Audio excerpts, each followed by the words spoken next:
नमस्कार दोस्तों, स्वागत है आपका हमारे चैनल गोविंद गोपाल में फिर से एक बार। दोस्तों सुबह सुबह ही एक ऐसी अच्छी खबर पता चली जिसको सुनने के बाद आप निश्चित तौर पर खुश हो जाएंगे। शिक्षकों के लिए ये बहुत ही खास खबर है, टीईटी को लेके है। और ये बात कोई वकील या कोई शिक्षक संगठन का नेता नहीं कह रहा, बल्कि ये बात कह रहे हैं खुद माननीय मुख्यमंत्री जी। जी हाँ, माननीय मुख्यमंत्री जी ने टेट को लेकर एक विशेष निर्णय लिया है और इस निर्णय में उन्होंने कहा है कि वो जो है विशेष टीईटी का आयोजन कराएंगे। जी हाँ, जिस हम विभागीय टेट की बात कर रहे थे अब वो लगभग पूरा होने जा रहा है, क्योंकि खुद प्रदेश की मुखिया माननीय मुख्यमंत्री जी ने इस पर टिप्पणी कर दी है। उन्होंने कहा है कि ये 1,80,000 शिक्षकों का मामला है और बहुत ही संवेदनशील मामला है, इसलिए हम विभागीय टेट कराने की तैयारी कर रहे हैं। अब ये निश्चित हो गया कि माननीय मुख्यमंत्री जी के इस बयान के बाद अब पूरा प्रशासन इस विभागीय टेट को लेके कार्रवाई शुरू करेगा। जैसा आप जानते हैं कि ये परीक्षाएं शिक्षा सेवा चयन आयोग कराता है, तो इस विभागीय टेट की जिम्मेदारी भी शिक्षा सेवा चयन आयोग को दी जा रही है। वही जो है इसकी रूपरेखा तैयार करेंगे और विभागीय टेट कराएंगे। लेकिन फिलहाल अभी पास में तो 2 और 3 और 4 जून को यूपी टेट का एग्जाम है, जिसमें 1,81,000 तो केवल शिक्षकों ने ही आवेदन किया है, बाकी 18 लाख तो अन्य अभ्यर्थी हैं। तो इतनी बड़ी संख्या में जब अभ्यर्थी वहाँ जा रहे हैं पेपर देने, तो सुरक्षा व्यवस्था भी बहुत ज़रूरी है। 60 जिलों में ये परीक्षा होने जा रही है और 955 केंद्रों पर होने जा रही है। इसके लिए बहुत ही सख्त इंतजाम कर दिए हैं। माननीय मुख्यमंत्री ने सीधे कह दिया है कि इसमें कोई भी लापरवाही नहीं बरतेंगे, क्योंकि इस टेस्ट से काफ़ी कुछ लोगों की उम्मीद जुड़ी हैं, सुरक्षा को लेके, पेपर की सुरक्षा को लेके, आने जाने को लेके, यहाँ तक कि जो अभ्यर्थी हैं उनके आने जाने के लेके भी यातायात की व्यवस्था को दुरुस्त रखने की बात कही गई है। किसी को भी कोई परेशानी नहीं होनी चाहिए। टेट एग्जाम को लेके हम आपको बता दें कि टेट एग्जाम जो 2 तारीख को है वो उच्च प्राथमिक का है, 3 को जो है वो प्राथमिक और उच्च प्राथमिक जिन्होंने दोनों फॉर्म भरे हैं उनके लिए है, और 3 तारीख को केवल जिन्होंने प्राइमरी का भरा है उनके लिए है। तो ये भी व्यवस्था अच्छी है कि किसी एक व्यक्ति को 2 बार पेपर देने नहीं जाना पड़ेगा अगर उसने दोनों एग्जाम दिए हैं, तो देने के लिए फॉर्म भरा है। तो इसलिए ये भी व्यवस्था अच्छी कर रखी है कि एक बार जाएंगे और अपना दोनों पेपर दे के आ जाएंगे।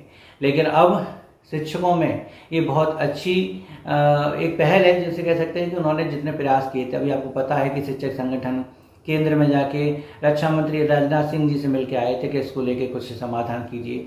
भले ही ये टेट अभी पूरी तरह से ख़त्म नहीं हुआ है और इसको ख़त्म करना भी मुश्किल है, क्योंकि ये मामला केंद्र का है, केंद्र से ही कुछ हो सकता है, एनसीटी ही कुछ कर सकती है। फिलहाल राज्य स्तर पर तो सिर्फ और सिर्फ विभागीय टेट ही कराया जा सकता है, और इसके लिए माननीय मुख्यमंत्री जी ने अब टिप्पणी कर दी है। तो जाहिर सी बात है कि जब प्रदेश के मुखिया ऐसी बात कहेंगे तो अब इसको हम नकार नहीं सकते कि ऐसा होगा या नहीं होगा। अब उन्होंने कह दी है तो ये परीक्षा तो होगी, बशर्ते इसमें कोई कानूनी अड़चन ना आए तब।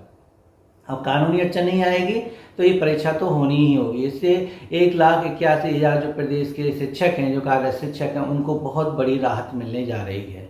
और हम ये भी बता दें कि इस 2, 3, 4 तारीख को जो यूपी टेट की परीक्षा है, इसमें शिक्षकों को विशेष अवकाश भी दे दिया है विशेष सचिव जी ने। जी हाँ, उन्होंने एक आदेश जारी करके इस पेपर में बैठने वाले सभी कार्मिक जो शिक्षक हैं उनको अवकाश दे दिया है विशेष तौर पर। क्योंकि ऐसा होता है कि 1,81,000 जब मानव संसाधन पोर्टल पर छुट्टियां चढ़ाते आवेदन करते हैं, तो साइट वाइट भी हो सकता है कि उस समय ना काम कर पाती, किसी की परीक्षा प्रशासनिक दबाव की वजह से, प्रशासनिक हस्तक्षेप की वजह से ना हो पाती। तो ये सब चीज़ों को ध्यान में रखते हुए उन्होंने सीधे तौर पर अवकाश दे दिया है। हमने अपनी पिछली वीडियो में आपको बताया था कि अवकाश को लेके ये असमंजस रहा है कि भाई सुप्रीम कोर्ट का फैसला जो है केवल शिक्षकों पर ही लागू हो रहा है, इसलिए शिक्षकों के लिए ही रियायत दी जा रही है, बाकी शिक्षा मित्र अनुदेशकों के लिए इसके लिए कोई रियायत नहीं है। अगर किसी शिक्षा मित्र या अनुदेशक ने ये फॉर्म भरा भी है तो भाई वो अपनी छुट्टी चढ़ाकर ही पेपर देने जाएंगे, उनके लिए कोई विशेष अवकाश नहीं है। और ये अच्छा भी है कि अगर आप मान लो इसके लिए विशेष अवकाश लेंगे तो इसके लिए मतलब ये है कि सुप्रीम कोर्ट का आदेश भी आप पर लागू होगा। तो ये चीज़ें हो सकती है, इसलिए शायद शिक्षा मित्र संगठन जो है इसमें पहल नहीं कर रहा है, ना ही इसको लेकर कोई ज़्यादा बयान सामने आ रहे हैं। एक दिन की बात है, छुट्टी चढ़ा लेंगे और पेपर दे आएंगे शिक्षा मित्र। लेकिन ये बहुत अच्छी बात है कि अब शिक्षा मित्र संगठन को पूरी कोशिश करनी होगी कि इस विभागीय टेट में शिक्षा मित्र को शामिल कर लें। देखिए, इस यूपी टेट में जो विशेष अवकाश मिल रहा है इसमें शिक्षा में शामिल हो या ना हो, कोई बात नहीं, कोई दिक्कत नहीं है। लेकिन इस विभागीय टेट में तो शिक्षा मित्र अपने आप को शामिल कर लें। इसके लिए शिक्षा मित्र संगठन अपनी कमर कस लें, ये बहुत ज़्यादा ज़रूरी है। अगर ऐसा होता है ना तो बहुत राहत मिल जाएगी शिक्षा मित्रों को। जो शिक्षा मित्र टेट पास नहीं है उनको टेट पास करने का अवसर मिल जाएगा। और रही बात टेट पास शिक्षा मित्रों की, तो उनके लिए तो देखते हैं कि जैसे ही कोई अगर सॉल्यूशन निकलता है कानूनी रूप से बिल्कुल जो सही होगा, तो वो एक झटके में उनको लाभ मिल जाएगा। वो पूरी तरह से तैयार है, बस कोई रास्ता ढूंढने की बात है। कोई रास्ता मिल जाता है तो उनको लाभ मिल जाएगा। बात रह जाती है सिर्फ नॉन टेट शिक्षा मित्रों की, तो उनको शिक्षा मित्रों को टेट पास करने के लिए विभागीय टेट सबसे अच्छा रहेगा। और टेट को लेकर जो हम एक और बात बताने जा रहे हैं वो सिंपल सी बात है कि जब आप परीक्षा देने जाएंगे तो आपको किन किन बातों की सावधानी बरतनी है। ये तो आप पहले भी देख चुके होंगे कि परीक्षा को लेकर बहुत सख्ती है। जैसे नीट के एग्जाम में चेकिंग हो रही थी, हो सकता है कि इस परीक्षा में भी चेकिंग हो, क्योंकि पेपर आउट होने का और पेपर पूरी कड़ी सुरक्षा के बाद पेपर को इस तरीके से कराया जाएगा कि वहाँ पे कोई नकल की संभावना बचे ही नहीं। तो इसलिए गेट पर हो सकता है आपकी चेकिंग बहुत अच्छी तरीके से हो, तो जिसमें समय लग सकता है। तो परीक्षा सेंटर पे आपको बहुत पहले पहुँचना है, लगभग पौन घंटा करीब पहले आपको वहाँ पहुँच जाना चाहिए।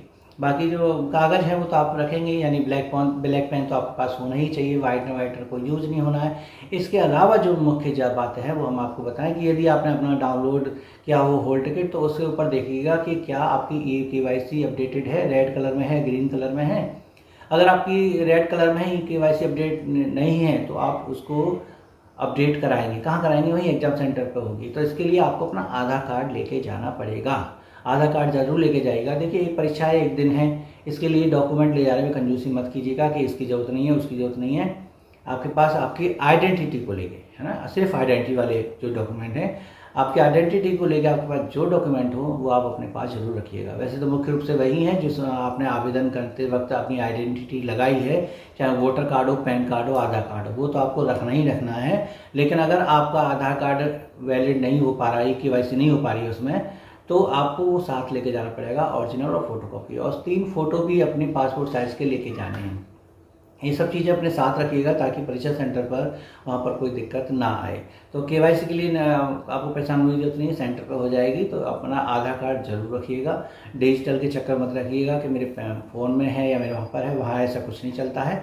हार्ड कॉपी और फोटो कॉपी दोनों होनी चाहिए आपके पास। तो परीक्षा सेंटर पर जाने के लिए ये सब तैयारी तो आप कर चुके होंगे। बाकी हमारी तरफ से आपको ढेर सारी शुभकामनाएं कि आप इस परीक्षा को एक ही अटेम्प्ट में पास कर लें और सुप्रीम कोर्ट को ये दिखा दे कि शिक्षक आज भी योग्य हैं, चाहे 50 साल पे परीक्षा करवा लीजिए, चाहे 55 साल पे। खैर जैसी भी है, हमें उम्मीद है कि आपको हमारी अपडेट पसंद आई होगी और वीडियो को लाइक कीजिएगा, शेयर कीजिएगा। एक और रिक्वेस्ट रहेगी कि हमारे फेसबुक पेज गोविंद गोपाल को भी फॉलो कर लीजिए ताकि हम यूट्यूब के साथ उस पर भी अपने अपडेट दे सकें। उस पर हम ज़्यादातर शॉर्ट वीडियो बना दिया करेंगे, इस पर हम लॉन्ग वीडियो बनाया करेंगे, तो इसलिए दोनों चीज़ों को आप फॉलो और सब्सक्राइब कर लीजिएगा। तो चलिए मिलते हैं आपसे अगली वीडियो में ऐसी कुछ और नई अपडेट के साथ। तब तक के लिए नमस्कार, जय हिंद।